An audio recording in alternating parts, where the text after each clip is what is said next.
This is Nayu Sasadori. Everyone, I would like you to try something right now. Please try to move your hands as if you are touching your shoulder blades. When you do this, do you feel your shoulder blades lifting? I would like you to take a look at the video of the upper body without a shirt while I do this with my hands. Can your thumb fit in easily? Or can you grasp it like this? If it doesn't float, that's not good. You really need it to float. Well, in reality, as people get over 50, many find it hard to move. If there isn't much floating, what's not good about it is that when it comes to strength training, like doing lat pull-downs or bent over rows, the shoulder blades need to move. However, they often don't. Even when I say to move the shoulder blades, they often don't move. Many people over 50 really struggle with not knowing how to move them, thinking they are trying to move them, but not actually doing so. If the shoulder blades don't move, the effectiveness of strength training diminishes, especially when moving the arms in any way. If the shoulder blades don't move, it's difficult to achieve results. It's essential for the shoulder blades to move significantly. If they don't, problems can arise. What kind of problems? Conditions like rounded shoulders, hunchback, and shoulder stiffness are certainly caused by a lack of movement in the shoulder blades. When the shoulder blades are not moving, it essentially means they are not floating or functioning properly. This leads to poor posture, which can make a person appear older. There is nothing good that comes from the shoulder blades not moving or opening up in. Therefore, to ensure that the shoulder blades move properly, it's important to engage in exercises that involve rotating the arms. I want you to be able to float, so to speak. Well, when we talk about the shoulder blades floating or not, we often refer to it as shoulder blade peeling in places like chiropractic clinics. You might see shoulder blade peeling written on a blackboard or whiteboard at the entrance. One of my clients' children saw that and said they were scared of what shoulder blade peeling meant, thinking it involved being peeled away. However, it actually refers to stretches that help the shoulder blades float, and there are also various YouTube channels that focus on health-related peeling techniques. It seems to be quite popular. It looks like a lot of people are watching. I think there are many people who have issues with not moving enough. However, before doing something like the so-called shoulder blade release, I really want the muscles around the shoulder blades to move well. The thing is, they are not prepared to move, so if you try to force something, it doesn't really come apart easily. Therefore, I want you to properly use, contract, and stretch the muscles around the shoulder blades for your health. The muscles around the shoulder blades include the trapezius and the rhomboids, which are located between the shoulder blades. Additionally, there is the supraspinatus above the shoulder blades. To be honest, the latissimus dorsi also needs to move when the shoulder blades are in motion, and it should stretch together with them. So, it's important to focus on the overall muscles surrounding the shoulder blades.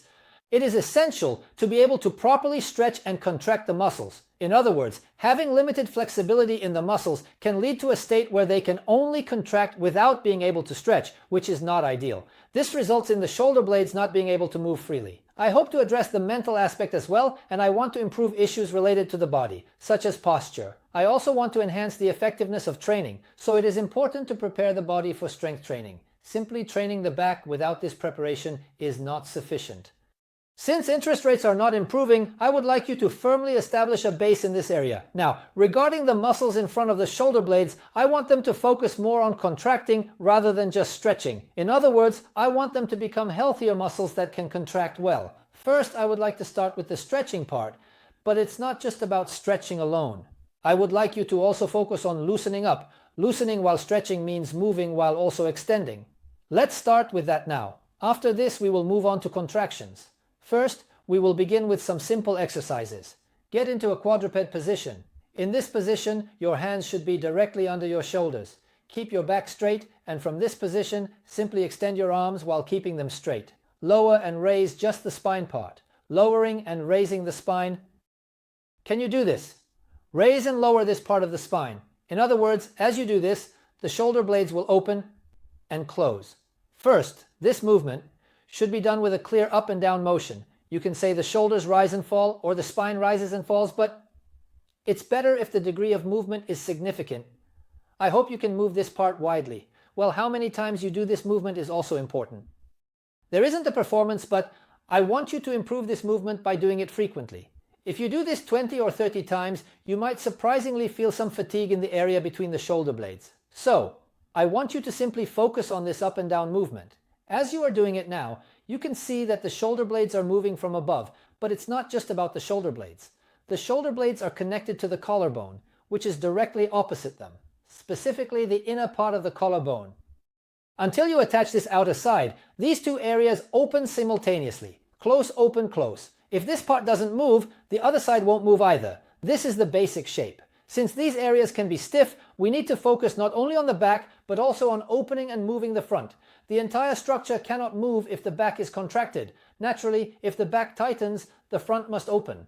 Therefore, we must ensure that the front side opens properly, while being aware that this area needs to move effectively. Going up and down. It felt like we were going up and down. But now from this quadruped position, push the shoulders horizontally towards the head and the buttocks. Well, we call this up and down. With the arms extended, move the shoulders up, down, moving the shoulder blades and shoulders up and down. The shoulder blades should not bend the elbows. Keep the elbows straight. I want you to be able to freely transition from shrugging your shoulders to throwing your shoulders. The movement of shrugging and throwing your shoulders should be fluid. The direction of the shoulder shrugging is 90 degrees different from the previous direction. It's not about moving vertically. The direction of movement is different by 90 degrees. I want you to be able to move as you envision, with ease, while there may not be a specific number of repetitions. It should feel similar to relieving stress. Please do this. Now let's move on to a one-sided shrug, focusing on one side. You can do this either sitting or standing, but I want your hands to be in a relaxed position, not touching the ground. Simply raise one side up and rotate it backward, then raise it and rotate it to the back. That's all there is to it. Just continue doing this on one side. However, when you do this, the whole body tends to twist a bit. The opposite side and the center may twist, but nothing changes in the center. The left side remains unchanged. Move one side directly upwards towards the ear. You don't need to move forward. Just keep rotating the shrug from directly above, diagonally up, and diagonally back on one side. This involves pushing with the hand into the elbow, but the elbow does nothing. The elbow should be relaxed, and only the shoulder joint should be moving. If you look from behind, you'll see only one side moving, while the other side remains completely still, continuously rotating upwards and back without stopping. This should be done for about 20 to 30 repetitions. By continuously doing this, you can loosen up the muscles through movement. It's important to loosen up before stretching, so make sure to do this type of movement. This is the same for the area around the collarbone, which also needs to move properly. Focus on both sides and perform 20 to 30 repetitions on each side. I think repeating this several times would be beneficial. Now let's make the movements larger. We'll do this while sitting. In a seated position, we'll focus on rotating one side of the shoulder blade. As we do this, we will also be moving our arms. If we just do it like this, we might end up raising our arms. Instead, when we rotate, lean your body to the opposite side as you rotate. Lean your body and rotate. Please do it together with me. Rotate to the opposite side. Tilt and rotate. At this time, the shoulder blades move significantly. The shoulders should also move. During this, the muscles under the anti-back muscles stretch, promoting health. Additionally, as you lift your chest, make sure your elbows do not bend at all during the process. After properly stretching, return to ensure that the area around the shoulder blades is well engaged.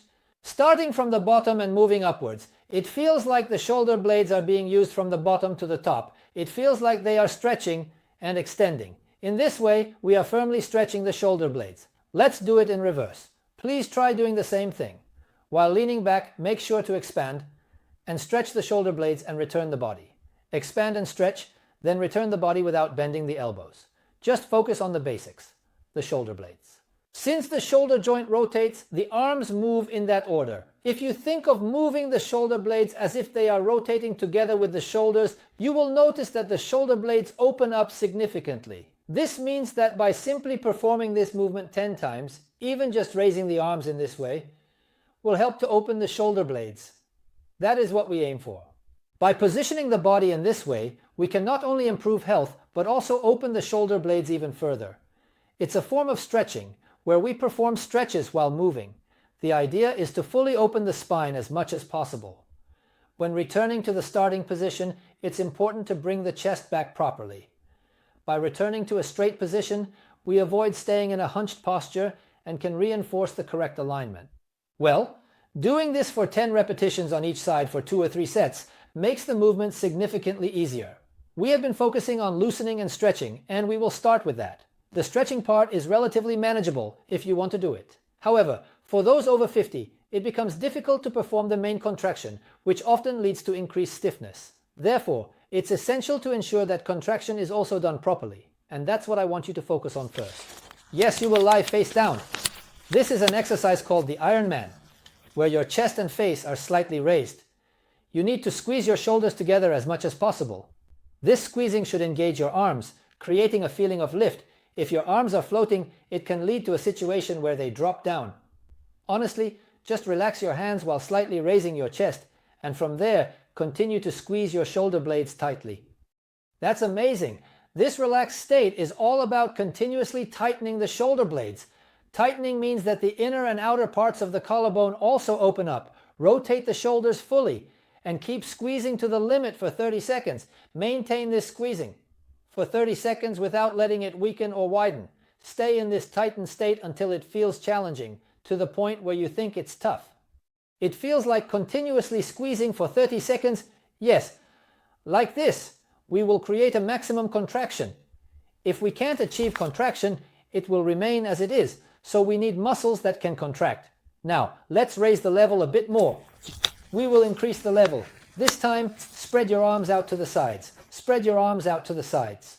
Well, it might be that one side isn't quite moving, but from here, I'm currently opening my arms straight out to the side. My armpits are at a 90-degree angle, and from here, it's better to tuck in your chin. Just a quick glance is fine, but once you've tucked in your chin, don't raise your body any further. Rotating your arms from this position can be quite challenging. It's really tough if you don't lift your head here.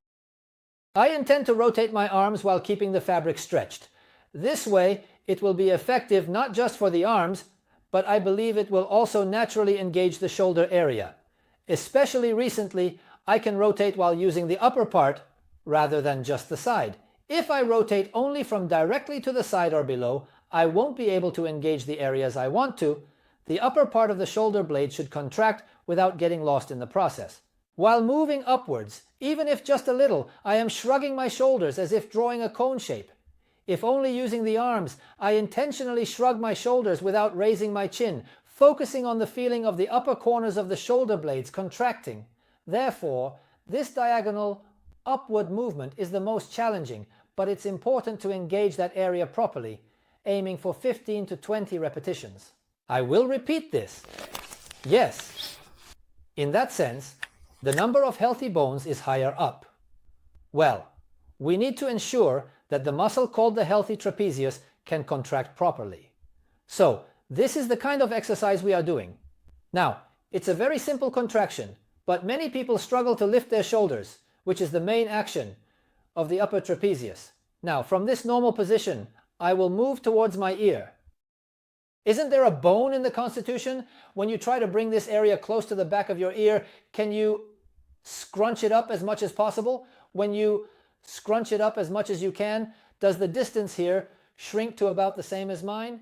Can you scrunch it up enough for this distance to reduce significantly? This is quite important. Let's do it. If this does not contract properly, the degree to which the shoulder blades can rise is limited. While the shoulder blades can move inward, they do not rise upward. Therefore, it is essential to ensure that they can be effectively lifted. To achieve maximum contraction, it is important to practice this exercise frequently, as daily activities can lead to heavy arms that feel like they are being pulled down, making it difficult to maintain proper posture. Since it is protruding, it needs to contract frequently throughout the day, not just a few times. For example, while waiting for the train. However, it is necessary to actively engage in this contraction, so please make an effort to achieve a contraction from this state to here. Aim to contract this much. Now, regarding the contraction we just did, we focused on maximizing the contraction, but there is another aspect to contraction. The contraction that uses muscle strength tends to decline. This is the usual exercise, and I think many of you already know it. From this position, we focus on squeezing the shoulder blades. While performing the dumbbell bent over row, the main goal here is to bring the shoulder blades together, not just to use the arms. It's important to maintain the proper form with the dumbbell bent over row, so you don't need to lower the weights too much. To be honest, just work on the upper half, splitting it into halves, and you can skip the lower part entirely. It's not necessary at all. Since I've been focusing solely on contractions, it's fine if the upper part is a bit smaller. Just exhale completely and lower it to 1. The idea is to exhale and lower it to 1, like a dumbbell workout. We're going to perform contractions using strength with a barbell. Additionally, as a contraction using strength, simply holding a dumbbell is the main focus. Earlier, I mentioned rotating with just one side, but now we'll go up, diagonally up, and then back while holding the dumbbell. This is quite effective. Aim for about 15 to 20 repetitions. You can handle weights that are about this heavy. And, well, really do about 15 to 20 repetitions and maybe 2 or 3 sets. The purpose of using muscle contractions with the current strength is not just to build muscle, but primarily to improve blood circulation. To enhance blood flow, simply contracting like this without holding anything is important for developing muscles that can contract more effectively in this area. However, it's not just that. When you engage your strength, you also utilize the carbohydrates within the muscles. When using carbohydrates, it is necessary to supply new carbohydrates or to expel the lactic acid that is produced from using carbohydrates. This requires a significant pump up of the blood vessels, which means thickening the blood vessels to deliver new nutrients and expel lactic acid. Therefore, the blood vessels become significantly thicker and improve circulation. This effect cannot be achieved simply through collection or stretching. It occurs because of the contraction involved in using muscle strength.